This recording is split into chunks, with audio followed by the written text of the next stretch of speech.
नमस्कार मित्रों, मैं हूँ रविकांत चतुर्वेदी और आप मुझे देख रहे हैं परीक्षा आइडिया के मंच पे। और मैं आपके सम्मुख लेके आया हूँ इतिहास विषय। इतिहास विषय पर पूर्व में भी मेरी 2 कक्षाएं हुई हैं, 2 क्लास हम लोगों ने किया है और उन दोनों क्लास में मैंने इतिहास की वर्तमान एग्जाम के परिप्रेक्ष्य में जो भूमिका है उसको मैंने प्रदर्शित करने का प्रयास किया। देन मैंने बताया कि हमारे पाठ्यक्रम में कौन कौन सी चीजें शामिल हैं। फिर आज का जो विषय है यह है कि हम, जैसे मैंने बताया था अपने शुरुआती क्लास में ही, कि भारतीय इतिहास को क्रमबद्ध रूप से और एक व्यवस्थित ढंग से अध्ययन करने के लिए उसे 3 भागों में बांटा गया: प्राचीन इतिहास, मध्यकालीन इतिहास और आधुनिक इतिहास। तो हमारी शुरुआत प्राचीन इतिहास से होगी, जिसके प्रथम चैप्टर को आप जानते हैं कि हम जानते हैं प्राचीन इतिहास जानने के स्रोत के रूप में, कि आखिर कोई भी इतिहास बनता है तो आखिर उसका स्रोत क्या है। वहां से भी बहुत सारे सवाल होते हैं प्रारंभिक परीक्षा में भी, और जो पैटर्न बदला, अभी तो बदल गया, यहाँ पे आज कला और संस्कृति मुख्य परीक्षा में शामिल है। उसके पहले जो सामाजिक राजनीतिक इतिहास था वहां पर भी यहाँ से प्रश्न उठते रहे हैं। तो हम दोनों बिंदुओं पे, चूंकि हमारी जो क्लास है वो पीटी कम मेंस की क्लास है, तो इसमें पीटी और मुख्य परीक्षा दोनों ही तथ्यों को हम शामिल करते हैं। वर्तमान में शुरुआत में हम जो प्रारंभिक परीक्षा के हिसाब से जो महत्वपूर्ण तथ्य हैं उन्हीं पे मैं जोर देने का प्रयास करूंगा। देखिए, इस प्रयास में सबसे पहले मैं आपको बताना चाहूंगा कि प्राचीन भारतीय इतिहास जानने के जो स्रोत होते हैं वो कौन कौन से हैं। एक पीछे मेरे एक छोटा सा डायग्राम आपको दिख रहा होगा। इस डायग्राम में आपको बताया गया है कि ऐतिहासिक जो स्रोत होते हैं वो क्या है, यानी कि इतिहास के स्रोत कौन कौन से हैं या किन किन स्रोतों के मार्फत हम, ठीक है, ऐतिहासिक जो स्रोत हैं वो क्या है। ठीक, पहला चीज ऐतिहासिक स्रोत, यानी कि इतिहास को समझने में, जानने में, उसको आत्मसात करने में जो हमारी सहायता करते हैं, यानी जहां से मूल इतिहास का निर्माण होता है। यानी इतिहास ऐसा नहीं है कि सिर्फ बैटल जो लड़े गए हैं या जो लड़ी गई लड़ाइयां हैं उन्हीं का अध्ययन है। इस चैप्टर में जब हम प्रवेश करेंगे तो हमें पता लगेगा कि तत्कालीन जो अतीत की जो घटनाएं हैं उसमें, अतीत काल में जिस कालखंड का हम अध्ययन कर रहे होते हैं उस कालखंड की सामाजिक, आर्थिक, राजनीतिक और सांस्कृतिक स्थितियों का जो दर्शन होता है, जो अर्थव्यवस्था के अध्ययन होता है, वो संपूर्ण मिलकर इतिहास का अध्ययन करा रहा होता है। लेकिन उस सामाजिक, आर्थिक, राजनीतिक या आर्थिक परिदृश्य की जो हमें तथ्य मिलते हैं वो तथ्य आखिर आते कहां से हैं, तो वो कुछ एक तथ्य आते हैं कहां से, तो हम देखेंगे कि कुछ तथ्य साहित्यिक साक्ष्यों से लिए जाते हैं, कुछ तथ्य पुरातात्विक साक्ष्यों से लिए गए हैं, कुछ तथ्य विदेशी यात्रियों के वृतांत से लिए गए हैं, और कुछ एक तथ्य जो आजादी के बाद हमारे सम्मुख लाए गए वो प्राचीन भारत के इतिहास के जो आधुनिक लेखक थे उनके जो अनुसंधान हैं उनको भी इसमें शामिल कर लिया जाता है। यानी सवाल यहां पर यह उठता है कि आखिर साहित्यिक साक्ष्य अगर है तो क्या है, पुरातात्विक साक्ष्य है तो उनमें किन किन तत्वों को शामिल करते हैं। उसके बाद विदेशी यात्री के जो वृतांत हैं उसके अंतर्गत किन किन विदेशी यात्रियों पे हम प्रकाश डालते हैं, क्योंकि भारत देश, जो भारत की सीमा है 32,87,263 वर्ग किलोमीटर, इस भूमि को जब हम छोड़ते हैं तो हमारे लिए प्रत्येक भूमि क्या होती है, विदेशी भूमि होती है। लेकिन सबका नहीं, उसमें कुछ एक ही है, जैसे यूनानी, चीनी, अरबी, इनके ही वृतांत जो कि प्राचीन भारत से जुड़े रहे या प्राचीन भारत में जिनका समयानुसार आगमन होता रहा, और उनके द्वारा जो वृतांत, जो तथ्य लिखे गए या दिए गए, उन्हीं पे हम विशेष बात करेंगे। ठीक है, तो देखिए, इस क्रम में सबसे पहले यह हम समझना शुरू करते हैं कि आखिर साहित्यिक साक्ष्य क्या होता है। इनको इस चैप्टर में हम मूल रूप से इन्हीं बिंदुओं के इर्द गिर्द घूमेंगे या इन्हीं पे हम, इन्हीं की सहायता से अन्य तथ्यों को समझने का प्रयास करेंगे। तो देखिए, सबसे पहले साहित्यिक साक्ष्य, कि साहित्यिक साक्ष्य क्या होता है। तो साहित्यिक साक्ष्य को हम जैसे ही पढ़ते हैं तो हमें पता लगता है कि इसके अंतर्गत ब्राह्मण ग्रंथों को शामिल किया गया है, इसके अंतर्गत नास्तिक ग्रंथों को भी शामिल किया गया है, और इसके अंतर्गत ही लौकिक ग्रंथों को भी शामिल किया गया है, जो एक तीसरा बिंदु है। और जब हम ब्राह्मण ग्रंथ, नास्तिक ग्रंथ और लौकिक ग्रंथ, इन तीनों को कंपाइल कर देते हैं, एक साथ जोड़ देते हैं, तो उसमें भी हमें दिखाई देगा कि जो ब्राह्मण साहित्य है ये काफी स्ट्रांग दिखाई देगा। ये क्या, जैसे आप पढ़ेंगे वैदिक साहित्य और अवैदिक साहित्य, ब्राह्मण साहित्य के अंतर्गत ही हम वैदिक और अवैदिक साहित्य का भी अध्ययन करते हैं। वैदिक साहित्य यानी जो वेदों या वेदांग या वेदों से जुड़े हुए या उसी परिवार से अपने आप को ताल्लुकात रखता है या उसी परिवार से अपना संबंध जोड़ता है। जबकि अवैदिक साहित्य जो वैदिक साहित्य से इतर है, अलग है, थोड़ा अलग है, भले ही उसकी भाषा क्यों न संस्कृत रही हो, लेकिन वो वैदिक साहित्य से थोड़ा अलग है। उसके बारे में भी हम समझने का प्रयास करेंगे। देखिए, इस क्रम में हम सबसे पहले यह समझने का प्रयास करते हैं कि आखिर जो ब्राह्मण ग्रंथ दिए गए हैं, ब्राह्मण ग्रंथ रियली में होते क्या हैं या ब्राह्मण ग्रंथ के क्या मायने हैं, उसको समझने का प्रयास करते हैं। जैसे हमने कहा, यहां लिखा ब्राह्मण ग्रंथ, तो ब्राह्मण ग्रंथ में क्या है, इन्हें ब्राह्मण साहित्य क्यों कहा जाता है और ब्राह्मण साहित्य कहने का क्या मतलब है। देखिए, विश्व की सबसे प्राचीन जो पुस्तक है जिसकी पांडुलिपि है उसको कहते हैं ऋग्वेद। दुनिया का सबसे प्राचीन ग्रंथ कौन सा, ऋग्वेद। हम मानते हैं, भारतीय मनुष्यों का यह मानना है या भारतीय जो वर्तमान विद्वान है जो उनका मानना है कि भारत के साहित्य को अगर हम टटोले तो सबसे प्राचीन जो चीज हमें ज्ञात होती है वो क्या है, वेद। वेद यानी कि पहला जो चीज आएगा वो वेद। वेद का मतलब ही होता है ज्ञान, वेद का मतलब ही सीधा ज्ञान से है। दूसरी चीज, जब वेदों से आगे बढ़ेंगे तो हमें दिखाई देगा उपनिषद। उपनिषद, ठीक है। फिर जब उससे आगे बढ़ते हैं तो हमें दिखाई देता है आरण्यक। आरण्यक, फिर उसके बाद आरण्यक से आगे बढ़ते हैं तो रामायण, महाभारत नामक ये दो काव्य बड़े बड़े दिखाई देते हैं। उसके बाद हम स्मृति ग्रंथों को रखते हैं। जैसे आपने सुना होगा मनुस्मृति। मनुस्मृति का एक अंग्रेजी अनुवाद भी किया गया। जो भारतीय परिवेश में जब अंग्रेज आए और अंग्रेजों ने जब भारतीय स्थिति पे कानून बनाना शुरू किया तो उन्होंने देखा कि आखिर हिंदू किस कानून संहिता से क्या होता है, शासित होता है। उसी कानून संहिता को आधार बना के उन्होंने नवीन कानून का गठन किया और वो ग्रंथ जो था वो मनुस्मृति ही था और उसका अनुवाद किया गया था ए कोड ऑफ जेंटुला के नाम से।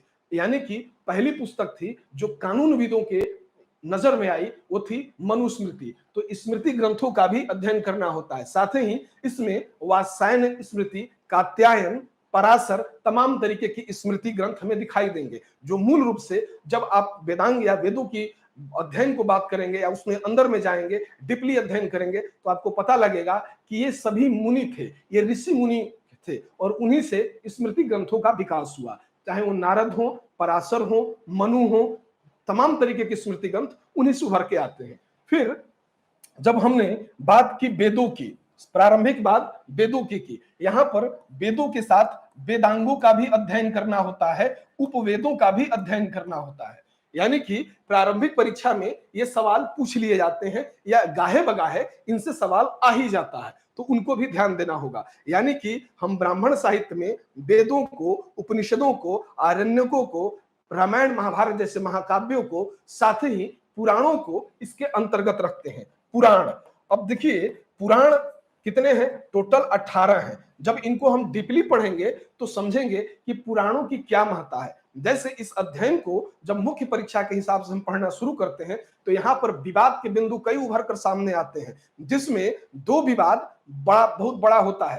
पहला, कुछ विद्वानों के द्वारा या यूरोपीय विद्वानों के द्वारा यह तर्क दिया गया या बार बार यह कहा गया कि भारतीय इतिहास से परिचित नहीं थे या भारत के लोगों को इतिहास की जानकारी नहीं थी। एक पहला विवाद आता है जिसका खंडन राष्ट्रवादी इतिहासकारों के द्वारा किया गया। बाद में दूसरा यह चीज आया कि भारतीयों के द्वारा जो इतिहास लिखा गया उसमें यथार्थ का चित्रण कम है, बल्कि आभामय विज्ञान को ज्यादा दिखाया गया है या आभामय चीजों को, जो चीजें संभव नहीं है उनके बारे में ज्यादा कहा गया है। लेकिन जैसे ही हम पुराणों की बात करते हैं, 18 पुराण, तो इसमें सबसे पहले रचनाकार, जैसे एक सामान्य ले लेता हूं, वेद, उपनिषद, आरण्यक, रामायण, महाभारत, स्मृति ग्रंथ, पुराण, तो इन सबके कोई ना कोई रचनाकार हैं, लिखने वाले हैं। वो भी आयोग के लिए एक प्रश्न बन जाता है, वहां पे आयोग कई बार यहां से प्रश्न उठाता है। उसी तरीके से पुराण, तो पुराणों की संख्या कितनी, 18। लिखने वाले कौन, लोमहर्ष और उग्रश्रवा। लेकिन पुराण लिखा किस शैली में गया? भविष्य शैली में लिखा गया, जिसे का शैली के नाम से जाना जाता है, भविष्य शैली का में दिया गया है, जिसकी प्रथम लाइन ही यही है कि पुराण कहता है कि सर्गस्स प्रतिसर्गस्स वंशो मंत्वाराणिश्च वंशानुचरित चयनम पुराणम पंचलक्षणम। यूपी आयोग ने एक बार पूछा भी था कि सर्ग प्रतिसर्ग वंशानुचरित मनवंतर किसके विषय हैं? जो लोग डीपली पढ़े हैं उन्होंने खटाक से किया कि नहीं, ये पुराण के विषय है, क्योंकि वो कहता है पुराणम पंचलक्षणम, पुराण का 5 लक्षण है, जिसमें सर्ग हो, वंशानुचरित हो, मनवंतर हो या वंशावली हो। ये क्या है? पुराण के विषय हैं। तो ये मूलतः ये क्या दिखाई दे रहा है? ये आधुनिक इतिहास का भी विषय है, यानी कि भारतीयों को यहाँ पर दिखाई देगा कि उन्हें इतिहास आता था, लेकिन वो इतिहास दूसरे संदर्भ में पिरो रहे थे, या उनके इतिहास लिखने का, प्रकट करने का तरीका अलग था। दूसरी चीज, अब जबकि हम ये समझ चुके हैं कि साहित्यिक साक्ष्य में हमको क्या पढ़ना है, जिसमें हमने पहली चर्चा की ब्राह्मण ग्रंथों की, जिसके अंतर्गत मैंने कहा कि इसमें वेद, उपनिषद, वेदांग, उपवेद, आरण्यक, रामायण, महाभारत, स्मृति ग्रंथ और पुराणों का अध्ययन करेंगे तो हमें ब्राह्मण ग्रंथ के बारे में ठीक ठीक जानकारी प्राप्त होगी। अब दूसरी चीज यहां से उभर कर आती है नास्तिक ग्रंथों की। अब नास्तिक ग्रंथ क्या होते हैं, जरा सा ध्यान दीजिएगा। आप लोगों ने सुना होगा कि फला व्यक्ति आस्तिक है, फला व्यक्ति नास्तिक है।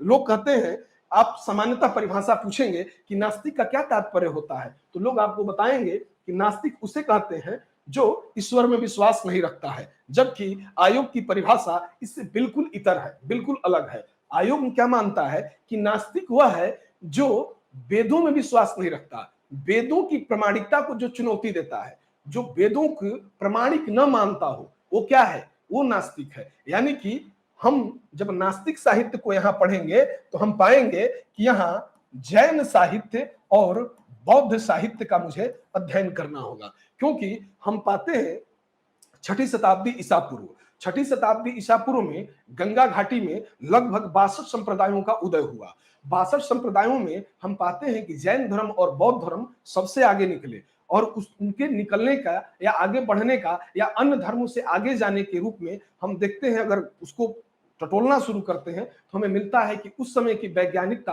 और उस समय की जरूरतों को ये धर्म भरपूर पूरा कर रहे थे, क्योंकि ये यज्ञ, कर्मकांड, बलि, वेदी या जो प्रथाएं थी उसके अपोजिट ये काम कर रहे थे, जो कि सनातन में चल रहा था। तो हम नास्तिक साहित्य में जैन साहित्य और बौद्ध साहित्य का यहाँ पे अध्ययन करेंगे।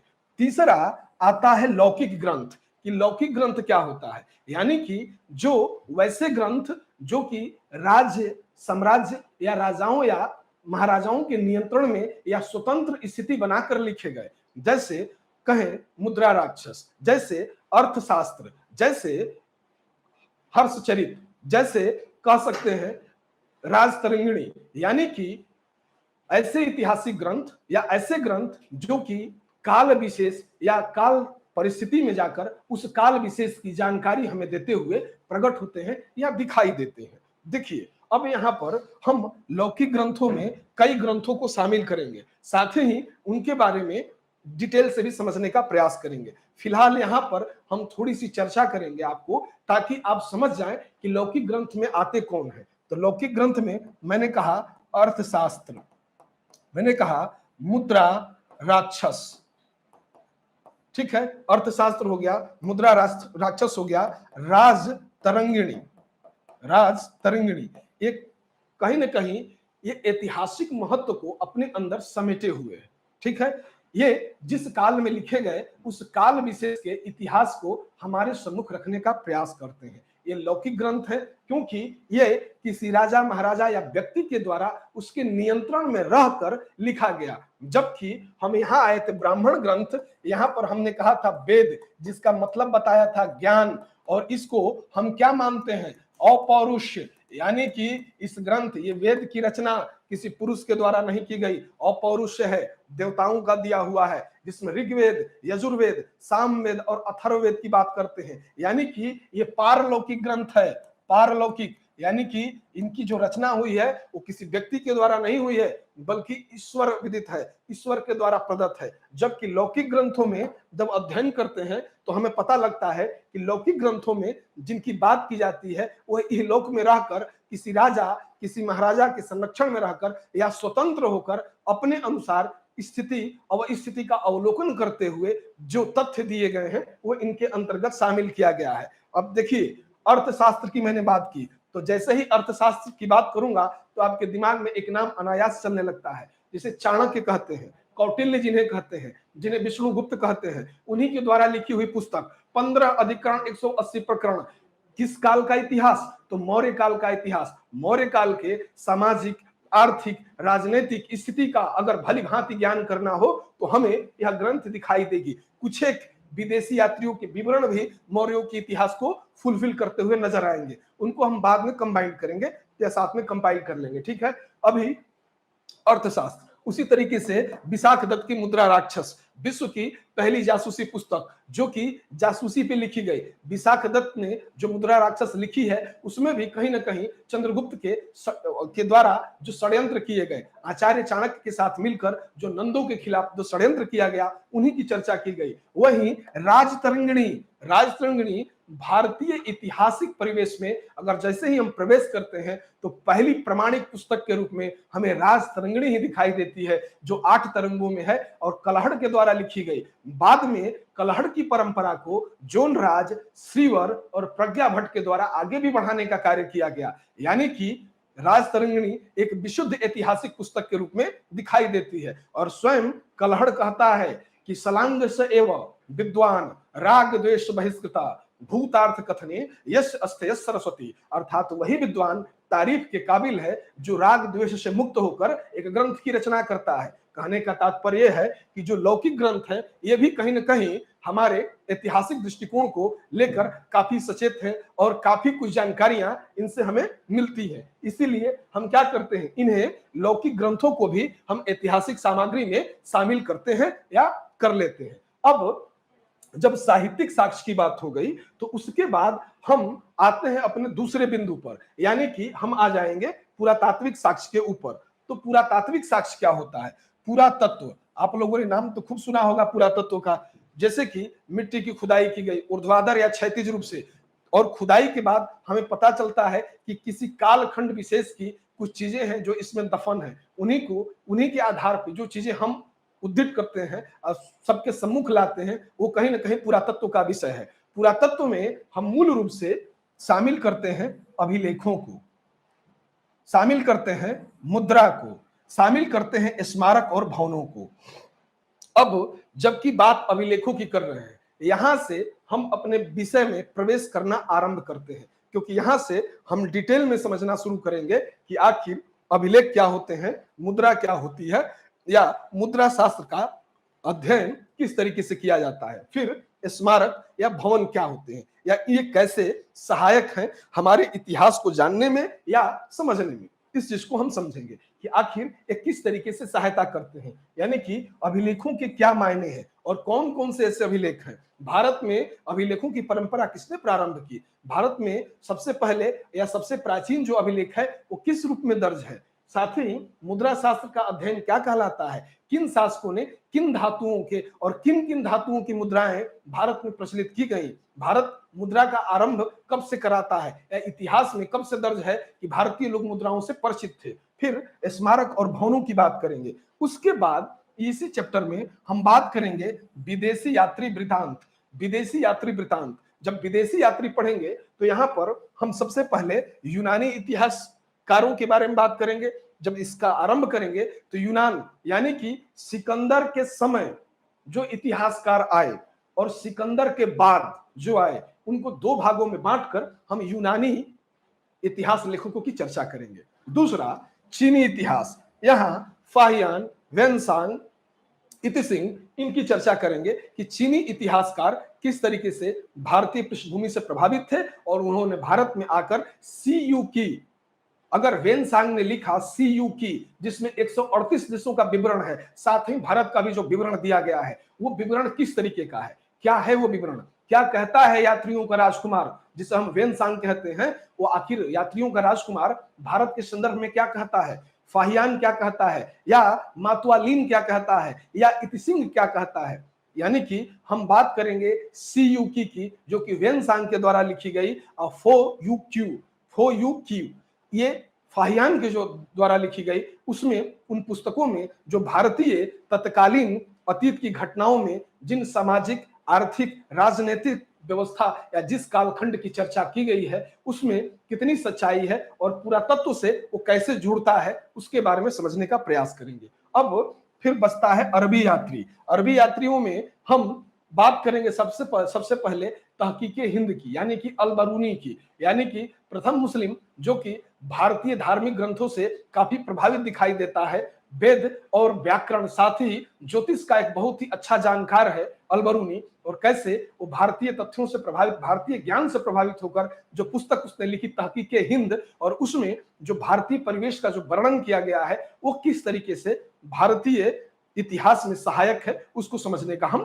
प्रयास करेंगे। फिर प्राचीन भारत के आधुनिक लेखक, यहां पे हमें मूल रूप से दृष्टिकोण को समझना होता है कि राष्ट्रवादी दृष्टिकोण है क्या है, यूरोपीय विद्वान जो आंग्ल प्राच्य विद्वान थे उनके दृष्टिकोण क्या है, साथ ही जो भारत जब आजाद हुआ तो जो राष्ट्रवादी इतिहास का जो क्रम आया, जो उसमें तो उन राष्ट्रवादी इतिहासकारों के अपने क्या सूझबूझ है इतिहास को लेके, सरा उसको भी हम लोग समझने का प्रयास करेंगे। तो आइए सबसे पहले हम लोग देर न करते हुए सबसे पहले आ जाते हैं पुरातात्विक साक्ष्य पे, और पुरातात्विक साक्ष्य में भी सबसे जो पहली मैं बात करूंगा, जो सबसे पहली बात होगी वो होगी अभिलेखों की। तो हम सीधा आते हैं पुरातात्विक साक्ष्य पे। जब पुरातात्विक साक्ष्य पे आते हैं तो देखिए पुरातत्व होता क्या है। तो हम लोगों ने जाना है कि पुरातात्विक स्रोतों के अंतर्गत हम महत्वपूर्ण स्रोत के रूप में अभिलेखों को सबसे पहले रखते हैं। ये अभिलेख होते क्या हैं, तो हम जानेंगे कि अभिलेख हैं क्या, अभिलेख मूलतः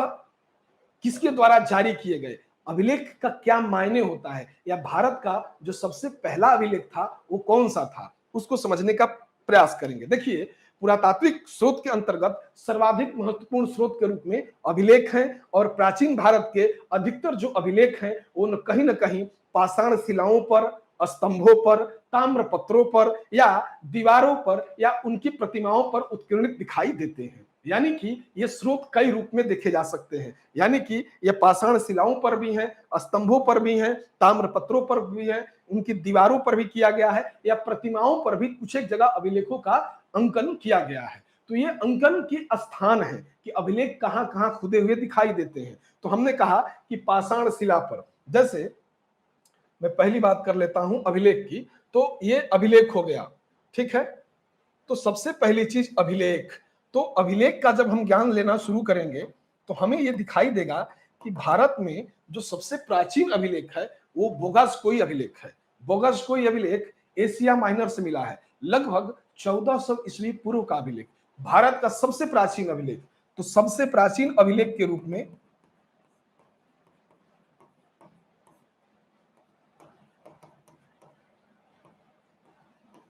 बोगासकोई अभिलेख कब का, 1400 ईस्वी पूर्व का है। और ये अभिलेख एक संधि का प्रतीक है। हितानी और मितानी ये दो समुदाय थे, उनमें एक संधि का प्रतीक के रूप में यह अभिलेख है, जिसमें 4-5 भारतीय देवताओं का जिक्र किया गया। इस अभिलेख में जिन भारतीय देवताओं का जिक्र किया गया उसमें इंद्र हैं, मित्र हैं, वरुण हैं और नासत्य हैं। ये 4 देवता हैं जो वैदिक देवता हैं। जब हम वैदिक काल पढ़ेंगे तो इन देवताओं का बार बार जिक्र आएगा, बार बार इनकी बात की जाएगी, तो आप इनकी महत्ता को समझेंगे।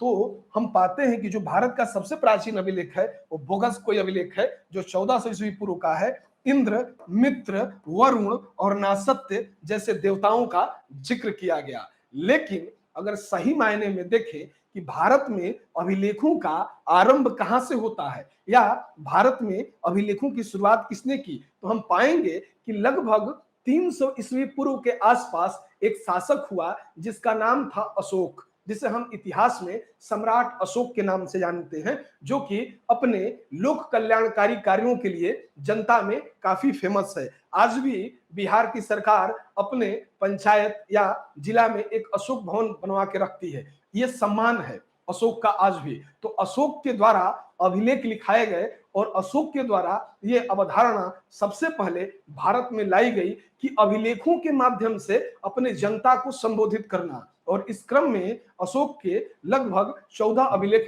दिखाई देते हैं, जिसमें वो कहता हुआ दिखाई देगा कि सभी मनुष्य मेरी संतान है, पशुओं और मानवों की चिकित्सा की उचित व्यवस्था की जाए, धर्म महामात्रा की नियुक्ति की जाए, प्रत्येक 5 वर्ष पे रज्जुकों को आदेश दिया जाता है कि वो भ्रमण करें।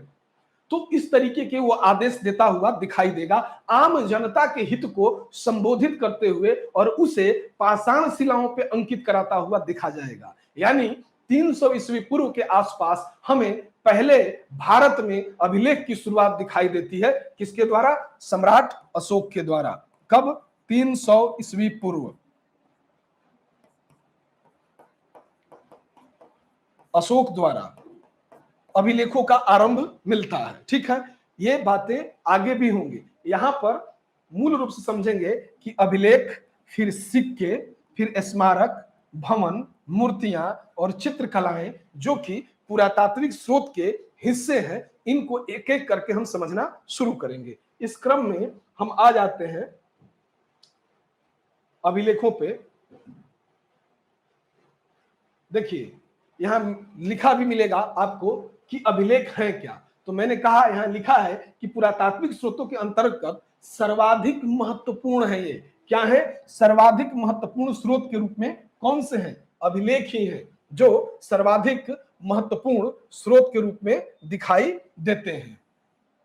फिर प्राचीन भारत के अधिकतर अभिलेख कहां मिले? तो मैंने बताया था भी, पाषाण शिलाओं पे मिले, स्तंभों पर मिले, ताम्र पत्रों पर मिले, दीवारों पर मिले और प्रतिमाओं पर उत्कीर्ण देखे जा सकते हैं। यानी कि कुछ मूर्तियां बनाई गई हैं, उन पर भी अभिलेखों का अंकन किया गया है। साथ ही मैंने कहा कि सर्वाधिक प्राचीन अभिलेख तो आप देख रहे हैं, बोगस नामक स्थान पर 1400 ईस्वी पूर्व का एक अभिलेख मिला है, जिसे बोगस अभिलेख कहते हैं। इसमें इंद्र, मित्र, वरुण और नासत्य जैसे वैदिक देवताओं का नाम मिलता है। किसका?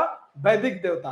क्यों? क्योंकि वेदों में भी इन देवताओं का जिक्र आपको मिलेगा या दिखाई देगा। अब जब हम आगे बढ़े तो मैंने बताया अभिलेखों की शुरुआत, तो मैंने कहा भारत में 300 ईस्वी पूर्व के आसपास सम्राट अशोक के द्वारा अपने जनता को, यानी कि अपने कल्याणकारी कार्यों को जो जनता के लिए लागू किया गया, उनको अभिलेखों पे अंकित कराया गया। उन अभिलेखों की संख्या लगभग 14 दिखाई देती है। ये एक मोटा मोटी अनुमान है, लेकिन उसके अलावा कई लघु अभिलेख हैं, कई पृथक शिलालेख हैं, उनकी गिनती इसमें नहीं की जा रही है। उनको हम बाद में जब अशोक को पढ़ेंगे उस समय इसकी चर्चा करेंगे। प्रारंभ में हम देखते हैं कि अशोक पहला व्यक्ति है जो कि भारत में अभिलेखों का अंकन शुरू कराता है। लेकिन इसकी शुरुआत भी अशोक के द्वारा ऐसे नहीं थी कि स्वतः स्फूर्त थी। भारत में उसके पूर्व हम देखते हैं कि पंजाब के क्षेत्र में डेरियस यानी कि दारा प्रथम के द्वारा पहले ही कुछ अभिलेखों का अंकन कराया गया था। उन्हीं अभिलेखों को आधार मानकर अशोक ने अपने अभिलेखों का अंकन कराया। लेकिन उनके अभिलेखों से अशोक के जो अभिलेख बने हुए हैं उनमें काफी अंतर है। जब ये हम तब समझेंगे जब अभिलेखों को पढ़ेंगे, कला संस्कृति यानी कि मुख्य परीक्षा में उसके अंतर्गत ये समझने का प्रयास करेंगे कि आखिर जो यूनानी अभिलेख हैं और भारतीय अभिलेख हैं, उन दोनों में क्या मूलतः अंतर है या उनके अंतर के बिंदु कौन कौन से दिखाई देते हैं। तो यहाँ पे सबसे पहले ये समझना होगा कि 300 ईस्वी पूर्व, जो कि मैंने पूर्व में ही बताया कि अशोक के द्वारा भारत में अभिलेखों की शुरुआत हुई। अशोक का नाम अशोक यानी कि अभिलेखों का अंकन अशोक के द्वारा ही कराया गया। इस बात की जो पुष्टि होती है वो मिलती है मास्की, नेत्तूर और उदयगोलम, ये 4 अभिलेख हैं जिसमें अशोक को अशोक कहकर संबोधित करते हैं। जैसे जैसे हम पुराणों की बात करें कि पुराण भी ऐतिहासिक स्रोत है और अशोक के इतिहास को पुराणों से हमें लेना हो तो वहां पर अशोक का नाम अशोक नहीं, अशोक वर्धन है। उसी तरीके से हम देखते हैं कि यदे कदे जैसे बौद्ध ग्रंथ है उसे देवताओं का प्रिय, प्रियदर्शी कहकर भी संबोधित करते हैं, या देवराज कहकर संबोधित किया गया है, या देवानाम प्रियदर्शी कहकर संबोधित किया गया है। यानी व्यक्ति एक है और उसके लिए कई नाम और उपमाओं की चर्चा की गई है। थोड़ी सी भ्रम की स्थिति लाता है। उसी को हम पुरातात्विक स्रोत, साहित्यिक स्रोत और विदेशी यात्रियों के विवरण और वर्तमान में जो शोध हुए हैं, इन सबको जब कंपाइल कर कर एक साथ देखते हैं और इन चारों ही कसौटियों पर जो तथ्य खरा उतरता है वही इतिहास का विषय है। चूंकि इतिहास जो होता है वो सिर्फ होता नहीं है, कथा कहानी नहीं होता है, बल्कि इतिहास प्रमाणिकता की बैसाखी पर बैठा होता है। प्रमाण की बैसाखी पर जो तथ्य बैठ कर आता है वही इतिहास है। अगर जो तथ्य प्रमाण के साथ उपस्थित नहीं है वो कथा या किदवंती हो सकता है, वह इतिहास नहीं हो सकता है। तो इतिहास होने के लिए भी एक क्राइटेरिया की जरूरत पड़ती है। दूसरी चीज, अब हम आगे बढ़ते हैं तो हमें पता लगता है कि अशोक के नाम का स्पष्ट उल्लेख किया गया। वो चार अभिलेख कौन थे? मास्की, गुर्जरा, नेत्तुर और उदयगोलम। अशोक ने ही अभिलेखों की परंपरा भारत में शुरू कराई। मैंने कब बताया? 300 ईस्वी पूर्व के आसपास। फिर हमने कहा कि अशोक के जो अभिलेख हैं वो सिर्फ एक भाषा या एक लिपि में नहीं है, बल्कि हम पाते हैं कि ब्राह्मी लिपि, खरोष्ठी, ग्रीक और आरामीक, इन चार लिपियों में अशोक के अभिलेख दिखाई देते हैं। और भारत के अलग अलग हिस्सों में अलग अलग लिपियों का भी प्रयोग किया गया है। यह डिटेल देखेंगे हम जब मौर्यों का इतिहास पढ़ेंगे, खासकर जब सम्राट अशोक को पढ़ेंगे उस समय। लेकिन अभी ये जान लें कि लघमान और सूर्यकुना से जो अभिलेख प्राप्त हुए हैं अशोक के, वो हम देखते हैं यूनानी अथवा आरामीक लिपि में दिए गए हैं। वहीं अशोक के जो और अन्य अभिलेख हैं वो ब्राह्मी में भी हैं, खरोष्ठी में भी हैं, आरामीक में भी हैं। यानी कि अशोक के अभिलेख ब्राह्मी, खरोष्ठी, ग्रीक और आरामीक यानी चार लिपियों में दिखाई देते हैं। यानी कि शुरुआत ही बड़ा ही बम्बास्टिक है, बड़ा धुआंधार शुरुआत है। यानी कि अभिलेख की शुरुआत अशोक के द्वारा की गई और अशोक ने एक नहीं, दो नहीं, बल्कि चार चार लिपियों में क्या किया? अभिलेखों का अंकन शुरू कराया। अब जब इससे आगे बढ़ते हैं तो हमें यह पता लगता है कि आखिर अभिलेख तो मिले, लेकिन भारत में अगर यह जानना हो कि सर्वाधिक अभिलेख कहां से मिले हैं, एक कोई पर्टिकुलर जगह, तो वो जगह है मैसूर, जहां से भारत में सर्वाधिक अभिलेखों की प्राप्ति होती है। तो हम यहाँ पे मैसूर को ले सकते हैं कि सबसे ज्यादा अभिलेख कहां से मिले हैं? मैसूर से लिए गए हैं। ये बार बार पीटी परीक्षा में पूछा जाता रहा है और लोगों के लिए सिरदर्दी का कारण रहा है। शुरुआत में कहा कि अशोक के द्वारा अभिलेखों की शुरुआत कराई गई। अगर अशोक ने शुरुआत कराया तो अशोक के अभिलेखों को अशोक से जोड़ने वाला एक व्यक्ति भी होगा। एक व्यक्ति, एक विद्वान आते हैं 1837 में, नाम है जेम्स प्रिंसेप। उन्होंने अशोक के अभिलेखों को पढ़ा और बताया कि ये सम्राट अशोक के द्वारा संबोधन किया गया है आम जनता के लिए, या सम्राट अशोक के अभिलेख हैं जो आम जन के कल्याण के लिए या उनके कार्यों को संपादित करने के लिए बनवाए गए। तो 1837 में जेम्स प्रिंसेप ने ब्राह्मी लिपि में लिखित अशोक के अभिलेखों का उद्वाचन शुरू किया। उसके पहले अशोक के जो अभिलेख भी थे वो हमारे लिए सर्वथा रहस्य के विषय बने हुए थे। उसके पहले हम अब अशोक के अभिलेखों से तो परिचित थे, लेकिन अशोक के अभिलेख में क्या क्या विषय है उसको हम नहीं समझ पाए थे। यहीं पर हमने शुरुआत की। अब देखिए कुछ एक चीजें, जैसे कि अभिलेखों के अंतर्गत हम देख रहे हैं तो कुछ अभिलेख ऐसे हैं जो हमारे परीक्षा के दृष्टिकोण से काफी इंपॉर्टेंट हो जाते हैं, जिनको समझना हमारे लिए अति आवश्यक हो जाता है। देखिए, एक तरफ एक क्रम मैंने दिया हुआ है और इस क्रम में मैंने कुछ चीजें बताई हैं। देखिए, यहाँ पर बार बार प्रारंभिक परीक्षा में जहां से सवाल पूछा जाता रहा है और बार बार यहाँ से आते रहे हैं सवाल, चाहे आप यूपीएससी दो या कोई भी लोक सेवा आयोग की परीक्षा दो, आपको इतना ध्यान होना चाहिए कि यहाँ से इनको तो आप कंठस्थ ही कर लो, किसी तरीके से रोके गा के हंस के जैसे भी हो सकता है इन्हें कंठस्थ करने का प्रयास करो, क्योंकि ये बार बार आपके सहायक भूमिका में होंगे। कम से कम 4 ऑप्शन होते हैं। अगर ये मेरे द्वारा जो सूची दी गई है, इस सूची में से अगर आपको कुछ भी तैयार हो जाता है, 5 या 6 भी तैयार हो जाता है, तो आप समझिए कि आपके हर एक प्रारंभिक परीक्षा में एक सहायक की भूमिका में होगा। मेरा ज्ञान आप तक रहे न रहे, लेकिन आपके द्वारा ये याद किया गया तथ्य बार बार आपको एग्जाम में एक हेल्पर का कार्य करेगा। देखिए, पहला मैंने लिखा है हाथी गुम्फा अभिलेख। यहाँ पे दिया गया है हाथी गुम्फा अभिलेख। हाथी गुम्फा अभिलेख किसका है? तो मैंने लिखा है कलिंग राजा खारवेल। और खारवेल के विषय में जो भी घटनाएं हुई हैं उसको समझने में ये सबसे इंपॉर्टेंट है। ये बार बार पूछा जाता रहा है, वेरी वेरी इंपॉर्टेंट। जो लोग समीक्षा की तैयारी में हो या फिर यूपी आयोग के प्रारंभिक परीक्षा की तैयारी में हो, आप देखिएगा कि कई बार यह पूछा गया है कि हाथी गुम्फा अभिलेख किसके द्वारा बनाया गया या किसका अभिलेख है या अभिलेख में विषय क्या है। तो आप देखेंगे कलिंग राजा खारवेल के द्वारा हाथी गुम्फा अभिलेख का निर्माण किया गया और इसमें खारवेल के शासन की घटनाओं का एक क्रमबद्ध विवरण मिलता है। क्रमबद्ध विवरण मिलना अपने आप में बहुत बड़ी बात है, इसीलिए तो अभिलेख क्या है, क्रमबद्ध इतिहास को देते हैं, इसीलिए हमारे लिए आवश्यक और महत्वपूर्ण हो जाते हैं। दूसरा, जूनागढ़ अभिलेख। जूनागढ़ अभिलेख रुद्रदामन का है। किसका है जूनागढ़ अभिलेख? रुद्रदामन का। तो जूनागढ़ अभिलेख में हम पाते हैं कि रुद्रदामन की विजयों का, उसके व्यक्तित्व और कृतियों का एक महत्वपूर्ण लेखा जोखा तैयार करके दिया गया है। किसमें? जूनागढ़ अभिलेख में। और मजे की बात यह है कि भारत का प्रथम संस्कृत अभिलेख है, प्रथम संस्कृत अभिलेख। इसकी भाषा संस्कृत है और संस्कृत में संबोधित किया गया है, ध्यान रखिएगा।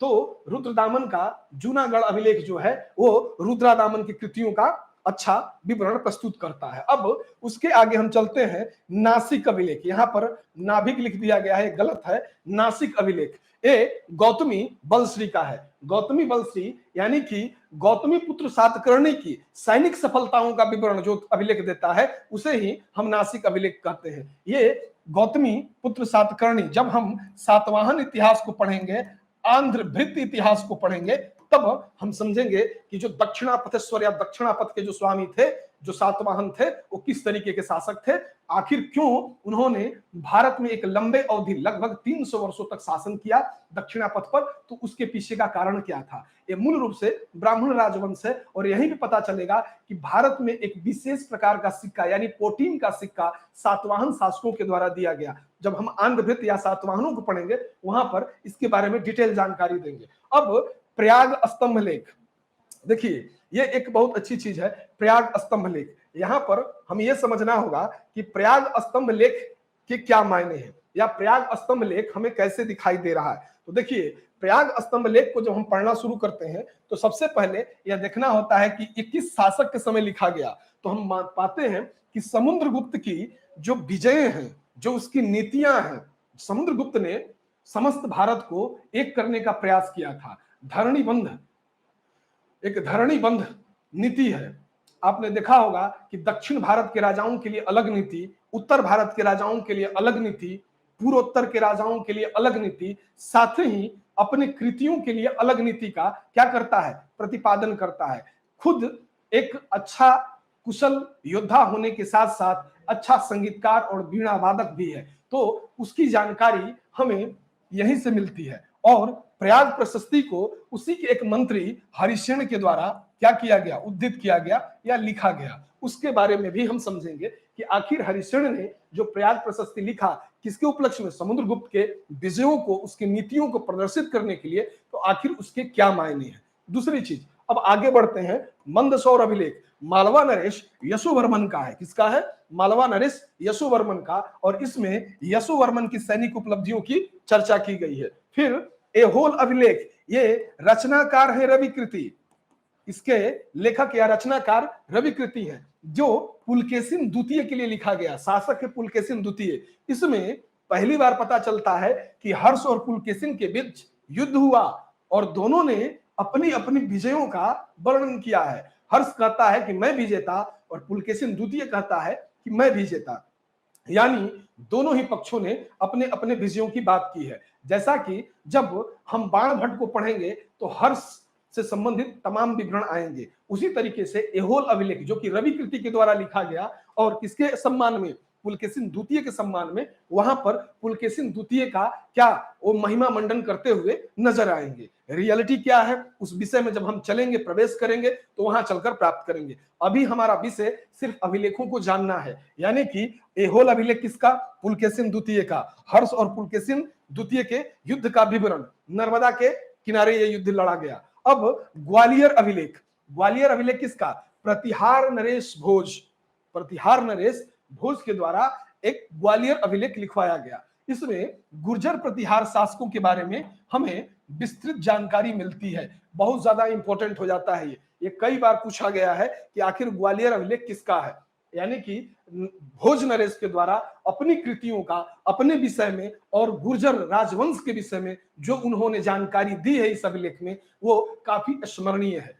तीसरी अगली बात, भितरी या जूनागढ़ अभिलेख, ये स्कंद गुप्त का है। भितरी या जूनागढ़ अभिलेख, इस अभिलेख में स्कंद गुप्त के जीवन की अनेक जो महत्वपूर्ण घटनाएं हैं उनकी उस पर चर्चा की गई है। साथ ही हम पाएंगे कि भितरी स्तंभ या जूनागढ़ अभिलेख में स्कंद गुप्त ने कुछ गुप्त साम्राज्य में होने वाली घटनाओं का भी वर्णन किया है। अब आगे पढ़ते हैं, देवपाड़ा अभिलेख। बंगाल शासक विजय सेन ने देवपाड़ा अभिलेख की रचना की, जिसमें बंगाल यानी कि क्षेत्रीय इतिहास को जब पढ़ते हैं तो सेन शासकों के बारे में जब जानना होता है तो हम देवपाड़ा अभिलेख यानी कि जो विजय सेन के द्वारा लिखाया गया उसके बारे में या उसके ऊपर हम निर्भर होकर चलते हैं, ताकि यहाँ के बारे में यानी कि सेन राजवंश के बारे में हमें ठीक ठीक जानकारी प्राप्त हो सके। इस तरीके से मित्रों आपने देखा कि लगभग ये 6-7 अभिलेख हैं जो कि बड़े ही महत्वपूर्ण हैं परीक्षा के लिहाज से। ठीक है, अब हम आगे बढ़ना शुरू करते हैं जहां हमारा विषय था, यानी कि हम आ जाते हैं अपने मूल विषय पे जहां से हमारी शुरुआत हुई थी। यानी कि हम देख रहे थे कि क्या होते हैं पुरातात्विक साक्ष्य, जिसमें पुरातात्विक साक्ष्य में हम सबसे पहले अभिलेखों को पढ़ रहे थे। अब अभिलेखों को खत्म करने के बाद अब हम आएंगे किस पर, आ जाते हैं मुद्रा पर, यानी कि सिक्कों का अध्ययन, यानी कि मुद्रा का अध्ययन। इसको हम समझने का प्रयास करते हैं कि आखिर मुद्रा या सिक्के क्या होते हैं। देखिए, सिक्के के अध्ययन को सामान्यतः मुद्रा शास्त्र कहा गया है। इसे यदि करें न्यूमिस्मेटिक्स भी नाम दिया गया। क्या नाम दिया गया? न्यूमिस्मेटिक्स। लिख लेते हैं यहां पे,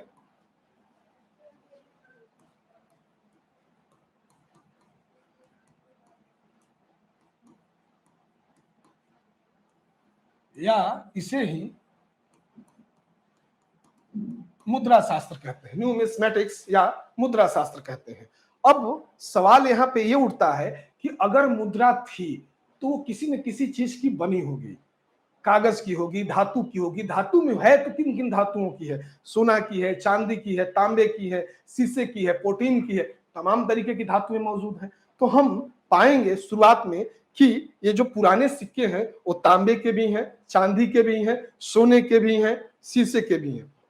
यानी कि प्राचीन सिक्कों का जब अध्ययन हम शुरू करते हैं तो हम पाते हैं कि धातु के सिक्के उपस्थित हमें दिखाई देते हैं, जो कि विश्व के अन्य देशों में भी हम पाते हैं कि उनकी संस्कृति में भी धातु सिक्कों का प्रचलन था। जैसे हम विदेशी व्यापार अपनी आयात निर्यात नीतियों को पढ़ेंगे तो वहां समझेंगे कि आखिर व्यापार, जैसे आज का तो व्यापार के लिए मानक मुद्रा डॉलर है, तो उस समय की मानक मुद्रा क्या थी, तो हम समझेंगे कि स्वर्ण सिक्कों की क्या महत्ता थी। लेकिन जब हम सिक्कों का अध्ययन करते हैं, जब न्यूमिस्मेटिक्स या मुद्रा शास्त्र की बात करते हैं, तो हमें यह भी ध्यान देना होता है कि आखिर जब इनका अध्ययन हम शुरू किए तो क्या सिक्के शुरुआत से ही अपने परिपक्व अवस्था में थे या धीरे धीरे परिपक्व हुए।